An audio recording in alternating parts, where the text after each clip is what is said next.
fait, moi, à la base, j'ai une formation d'aide-soignante. Après, j'ai eu des soucis de santé et j'ai dû me reconvertir. Donc, j'ai suivi différentes formations et j'avais suivi en particulier une formation au niveau de l'AFPA à Langueux. Et pendant cette formation-là, on avait un formateur stagiaire qui m'a suivi particulièrement et il trouvait que j'avais des capacités pour continuer à me former. Donc, j'étais pris en charge par Cap Emploi. Et du coup, Cap Emploi, je lui en ai parlé de ce projet-là. Et Cap Emploi avait été sollicité par le centre de gestion. Donc du coup, après, j'ai passé les différents entretiens et après, l'aventure a commencé. On a une convention de partenariat avec le Cap Emploi depuis 2009. Donc on a sollicité en fait le Cap Emploi pour avoir des candidats. Et c'est là que Florence Gézéquel, en fait, notre interlocutrice au Cap Emploi, nous a proposé plusieurs candidats. Bien entendu, on était parti de par la convention qu'on a avec le FIPH sur des apprentis bénéficiaires de l'obligation d'emploi.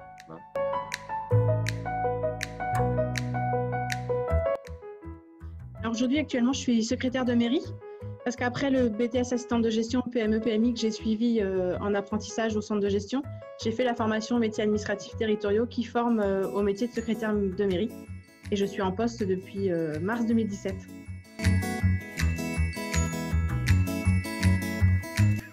Alors anxieuse, mais ça je suis en permanence. Donc, mais oui, très anxieuse quand même parce que pour reprendre des études à 32 ans, il y a tout un rythme à reprendre.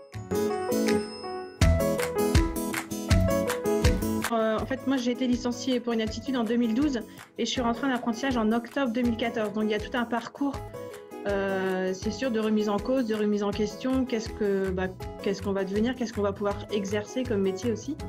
Donc, c'est vrai qu'il y a là, Cap Emploi, il y a tout un accompagnement aussi à la reconversion.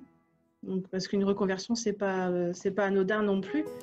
Il y a une vie de famille derrière aussi, donc ça impacte aussi la vie de famille.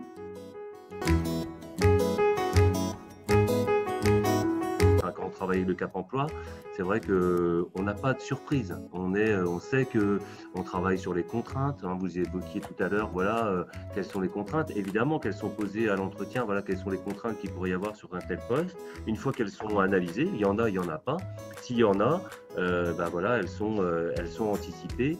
Et puis on voit si l'environnement de travail peut s'adapter à l'état de santé de la personne. J'ai fait la formation aussi accompagner un apprenant. Donc moi j'ai trouvé ça vraiment hyper bien parce que c'est vrai que les reformulations, etc., s'assurer que l'apprenti a bien compris, enfin les choses, tout ça c'est des choses, voilà, effectivement on ne naît pas non plus maître d'apprentissage.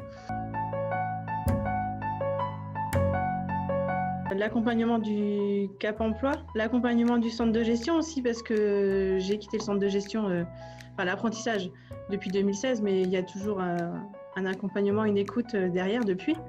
Donc, mais c'est vrai que ça, et puis l'accompagnement du CFA aussi, c'est vraiment pour moi, c'est vraiment un trio, même un quatuor après avec l'apprenti.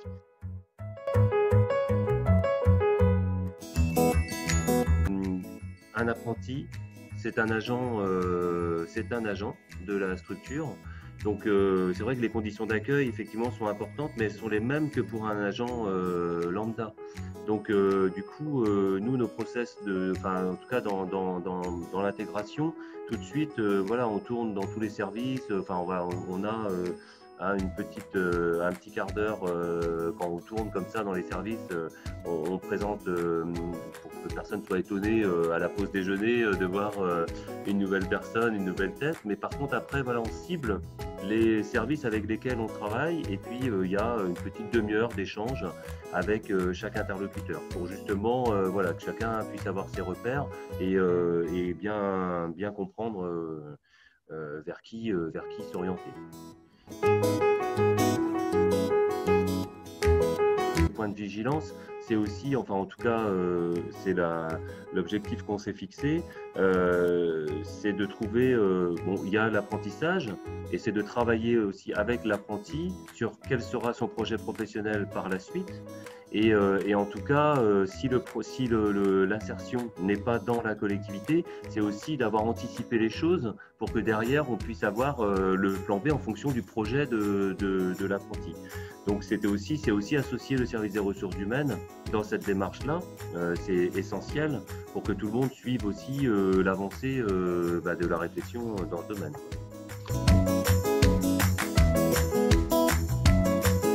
On savait pertinemment qu'il n'y aurait pas une possibilité de continuer au niveau du centre de gestion après l'apprentissage. C'était bien clair dès le début. Et du coup, après, ils m'ont quand même accompagné pour voir vers quel métier et quelle formation complémentaire. Comme disait Frédéric, après un BTS, on ne devient pas secrétaire de mairie par magie comme ça. Donc là, c'est vrai que là, j'ai pu, pendant que j'étais apprentie, j'ai pu aller faire des stages en mairie pour voir si vraiment le métier de secrétaire de mairie pourrait me convenir et pourrait me plaire. Donc c'est vrai que le service RH m'avait permis de partir en stage en collectivité pendant mon apprentissage aussi, à la fin de mon apprentissage, mais pour voir si effectivement je pouvais m'engager vers une formation complémentaire pour devenir secrétaire de mairie. À refaire, je referai sans problème. Après, oui, de bien étudier le projet et puis de bien essayer de contacter les bonnes personnes, de bien s'entourer pour être accompagné dans toute cette procédure qui est la reconversion, qui peut parfois être longue.